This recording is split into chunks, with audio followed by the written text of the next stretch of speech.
espontaneidade é que vai ficar no poder, e não o saber. Tanto que esses fascistas todos, uma das características dessas pessoas é arvorarem-se a uma espontaneidade absoluta, falam do jeito que querem, ofendem, xingam, em nome de uma espontaneidade. Isso encontra grande eco nas pessoas, porque o saber é exigente, porque o saber, de fato, nos torna inevitavelmente conscientes da nossa finitude. E isso é bastante incômodo.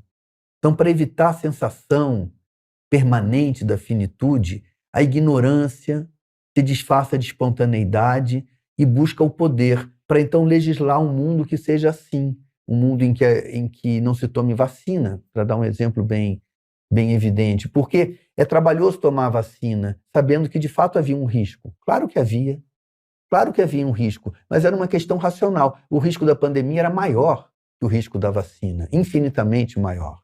Então, eu, por exemplo, não tive dúvida. Eu tomei a vacina, dei a vacina nas minhas filhas menores de idade, sobre quem eu ainda tinha autoridade. E todas tomaram, até as outras, as mais velhas.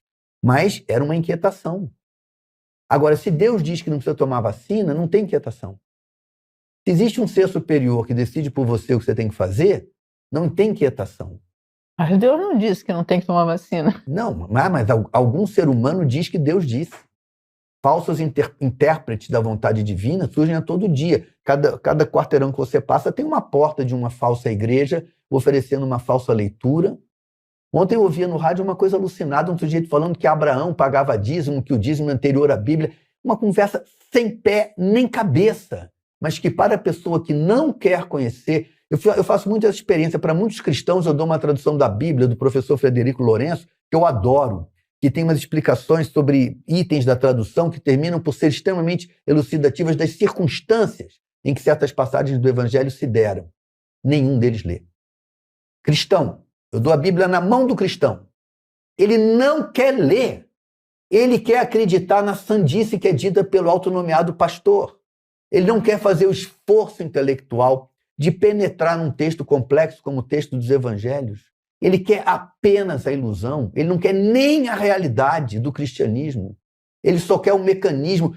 Se você gritar, se você botar a tua mão para cima e ficar dizendo Jesus, você se cura de um câncer. O cara quer acreditar nisso, ter o saber. E a humanidade, nos últimos 300 anos, desenvolveu uma quantidade de conhecimento que nunca antes na história a humanidade tinha conseguido tanto conhecimento em tão pouco tempo.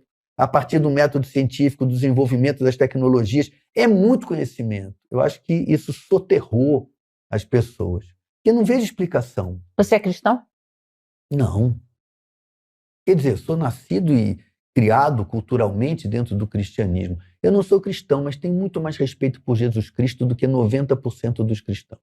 Mas leu a Bíblia? Li, um livro maravilhoso.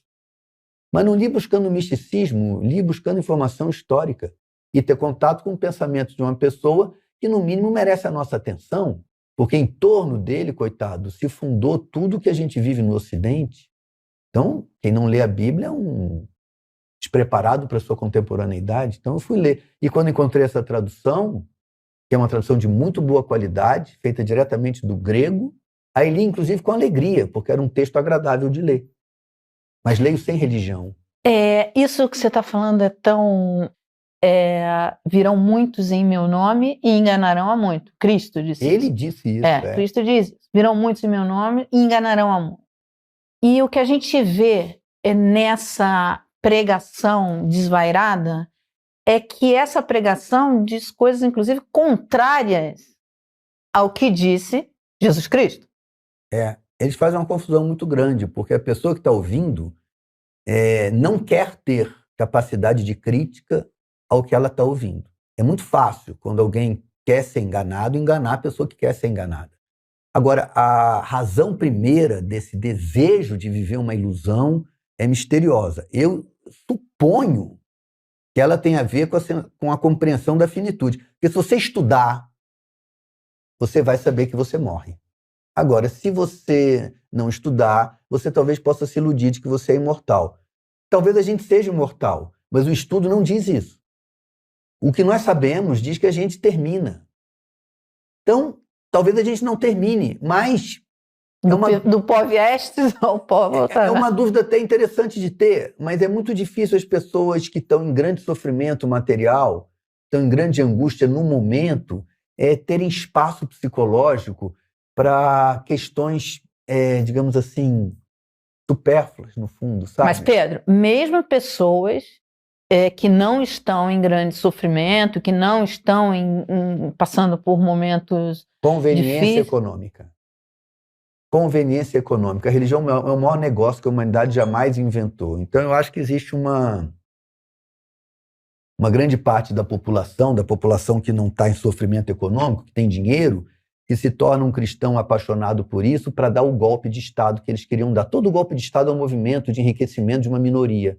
E todo golpe de Estado se promete ser um movimento para o povo, né? Há quem diga, jornalistas amigos nossos, que já passaram a chamar o golpe de 64 de movimento. Não ouvi isso, foi ao ar isso, eu ouvi isso da boca de pessoas que eu conheço de jovem, dizer que não foi um golpe, foi um movimento.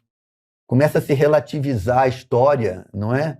Porque o interesse econômico em manter o povo ignorante é muito grande. É muito grande. Se você pagar um salário mínimo a alguém, a pessoa tem que estar muito desprovida de conhecimento, tem que estar muito refém daquele emprego que é o único que ela pode ter. Então, isso se soma, né? Quer dizer, as pessoas querem se manter ignorantes e uma minoria dos ricos querem ter um bando de ignorantes para poder continuar pagando apenas um salário. É duro lidar numa sociedade culturalmente em que o saber foi distribuído de uma maneira justa, é mais difícil você manter a desigualdade econômica. Então, eu não tenho certeza de nada. Eu desconfio que é mais ou menos por aí que isso anda. Interesse econômico. Nesse sentido, eu sou muito marxista. Eu acho que o Marx tem razão. O econômico é dominante na vida, mas o econômico entendido no sentido amplo do que é o econômico. O econômico não é o financeiro. Financeiro é dinheiro, é ter dinheiro, não ter dinheiro, é estar devendo, não estar devendo, estar credor, estar devedor. Isso é dinheiro. O econômico é a totalidade do fenômeno da vida, no sentido marxista.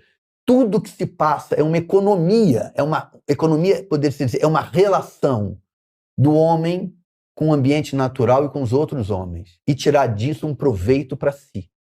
Isso é que é economia, como eu imagino que o marxismo entende.